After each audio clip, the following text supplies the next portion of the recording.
So eto na mga kababayan, ang pinakamainit na balita na ating nasagap ngayong araw mga kabatid. Ay nako, akala siguro mga kababayan nitong mga korap na mga politiko, korap na congressman, korap na senador, na safe na sila mga kabatid dahil wala na po si Yusek Cabral.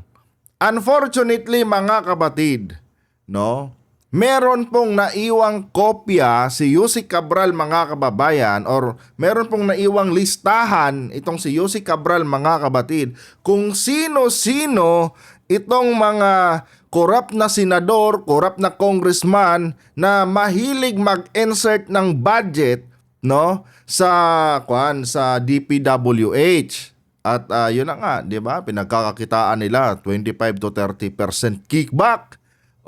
Meron pong naiwang listahan mga kapatid si Yusek Cabral kay Congressman Libiste. Itong si Congressman Libiste mga kababayan, ito po yung anak ni Senator Loren Legarda. At ngayon mga kapatid, ayon kay Libiste, nag-aantay na lang siya mga kababayan ng hudyat galing po kay DPWH Secretary Vince Dizon para mailabas niya mga kabatid itong listahan ng mga korap na mga politiko. Ito mga kabatid game changer to.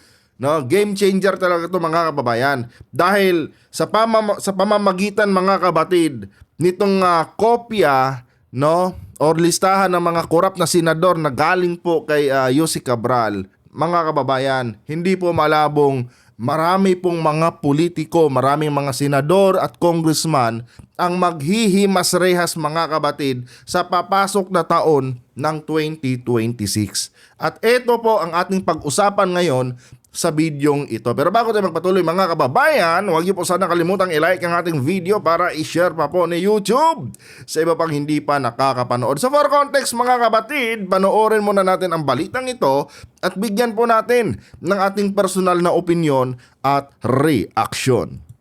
Malalaking pangalan umano ang dawit sa dokumentong hawak ni Congressman Leandro Leviste. Nakaw, malalaking pangalan mga kababayan. Ang tanong, kasali na kaya si Pulong dyan? Di ba? Kasi nga mga kabatid, isiniwalat bago po nawala sa mundong ibabaw na ito mga kababayan si tawag nito Yusek Cabral, kinumpirman niya mga kababayan yung 51 billion ni Pulong Duterte. Kaya malaki ang tsansa mga kabatid na nandito po sa listahang ito ang pangalan ni Pulong Duterte. Kasi nga mga kababayan, di ba? Simula pa noong Aquino administration, hanggang Marcos administration, yung pagserbisyo ni Yusek Cabral sa DPWH.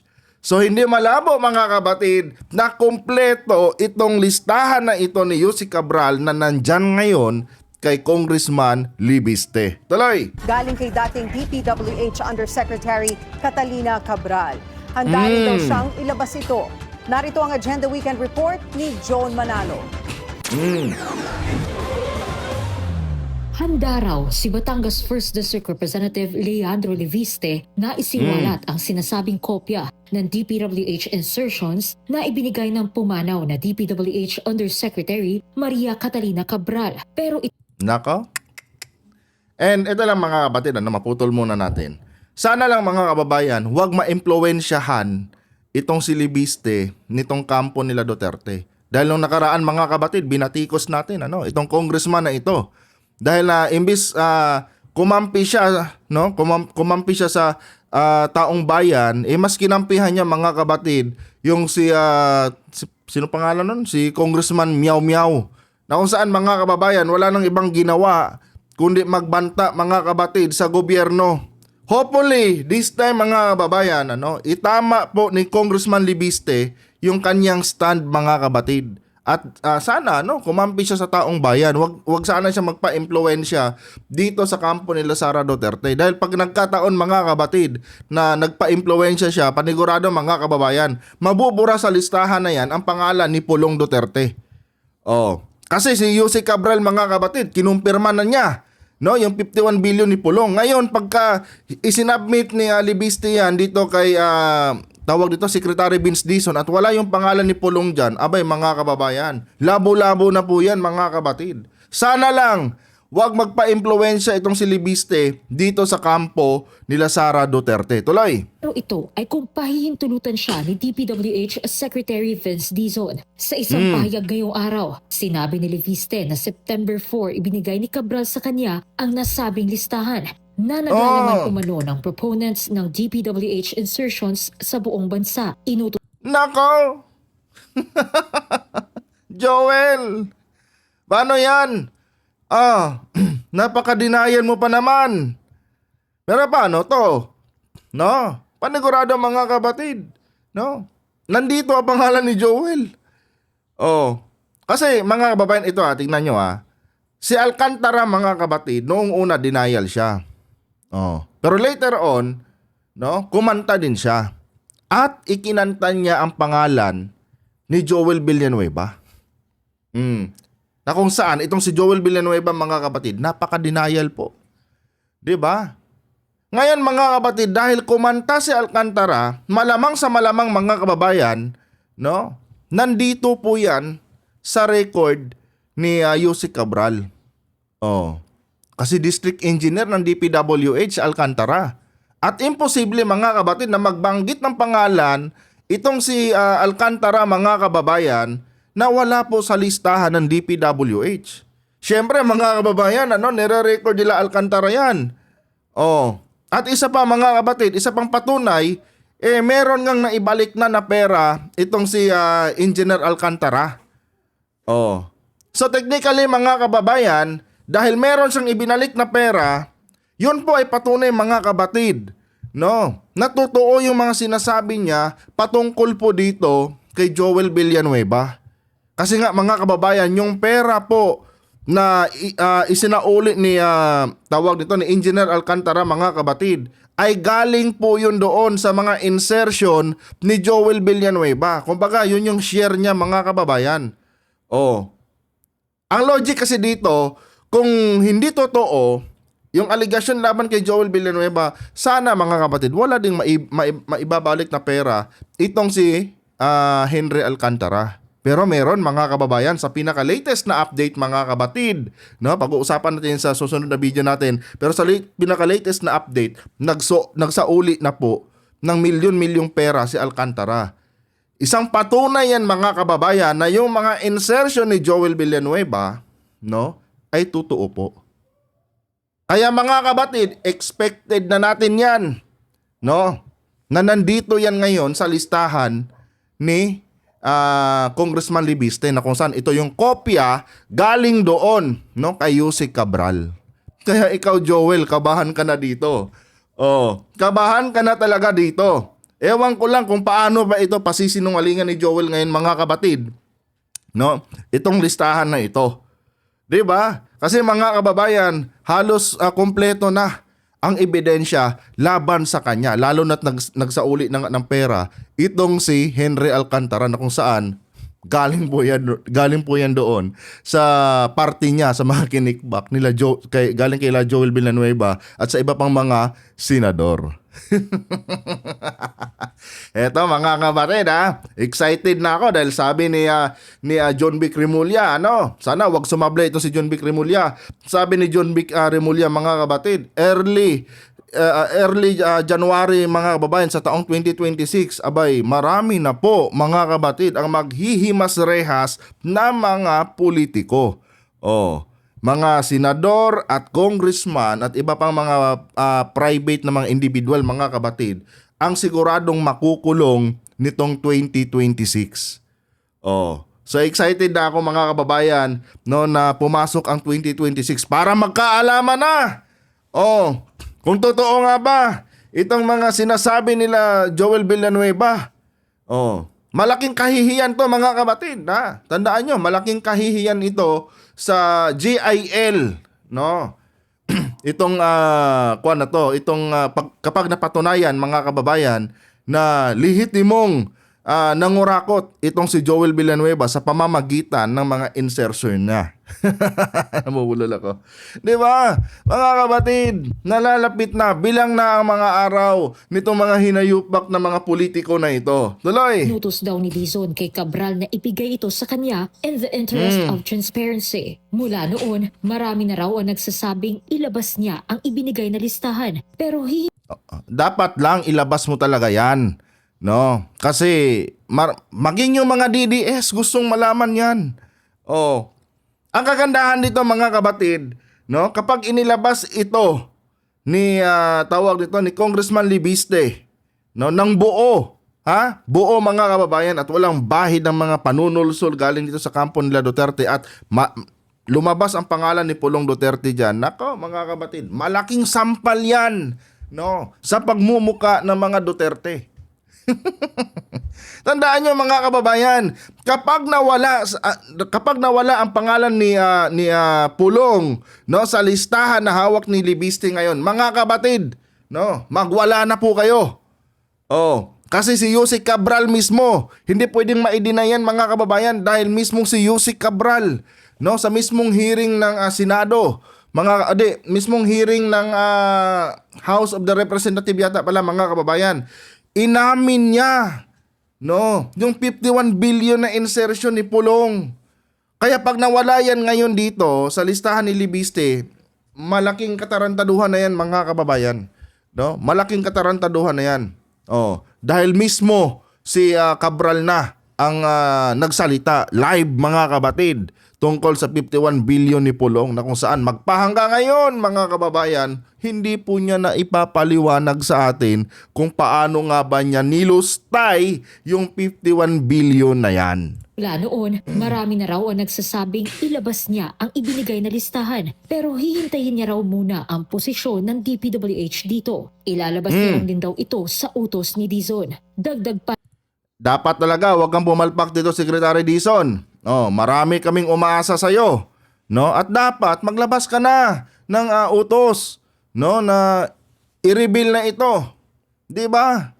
Kasi interest ng taong bayan ang pinag-uusapan natin dito. Hindi lang interest ng iilan. 'Di ba? Regardless kung sino yung mga nakalagay na pangalan diyan. Oh, sagasaan na ang kung sino mang pwedeng sagasaan mga kabatid. Ang importante mga kababayan, malaman ng taong bayan kung sino-sino yung mga pangalan na nakasulat, no, sa listahan na yan. Dahil yan talaga mga kabatid ang pinaka-importante, no, na dapat inilabas noon ni Yusek Cabral. Kanya nga lang mga kababayan, sa hindi may paliwanag na kadahilanan, ito nga si Yusek Cabral mga kabatid ay nag-commit po, no, ng tawag dito, hindi ko kasi pwedeng banggitin sa hindi maipaliwanag na kadahilanan mga kababayan, bigla pong nagpatiwakal itong si Yusek Cabral. Oh.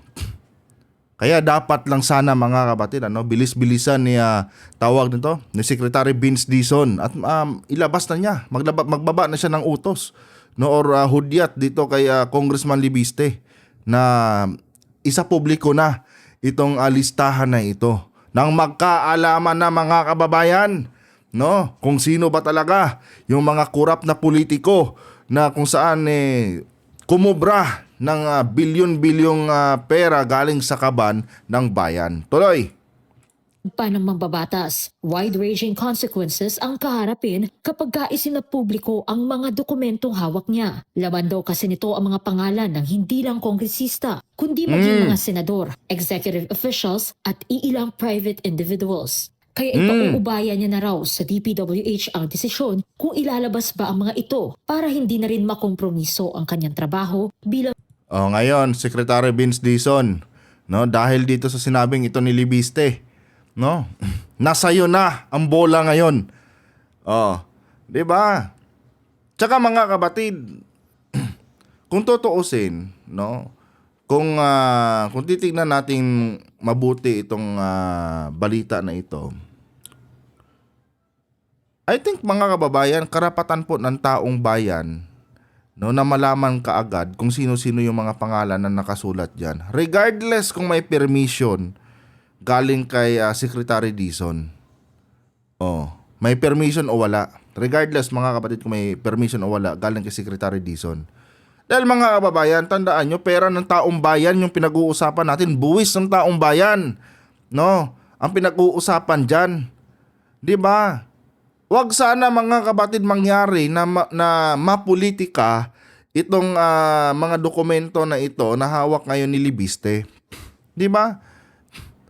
Dapat itong si Congressman Libiste, in my personal opinion na nga, ngayon ko lang na-realize mga kapatid Kasi kung dahil lang dyan sa mga sensitibong pangalan na yan, no, kaya hindi mailabas-labas itong papeles na ito ng basa-basa ni Libiste, mga kapatid, parang lumalabas dito na mas nangingibabaw, no, yung tawag nito, yung privacy nitong mga bigating pangalan na nakalista dyan sa nasabing listahan na yan, kumpara, no, sa interes ng taong bayan.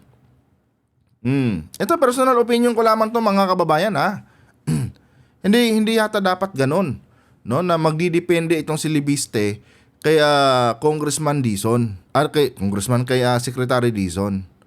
Oh. Wala naman tayong pakialam kung sino yung kung sino yung mga, kung gaano kalaking tae yung mga nakalagay diyan Ang sa atin mga kababayan, mabigyan po tayo ng hustisya. 'Di ba? Maibigay sa taong bayan yung tamang hustisya na napakatagal ng panahon mga kapatid, no, na ipinagkait sa atin. Dahil ilang taon na mga kababayan yung corruption dyan sa DPWH. Buti na nga lang, no, itong Marcos administration matapang at binuksan niyang issue na yan. 'Di ba?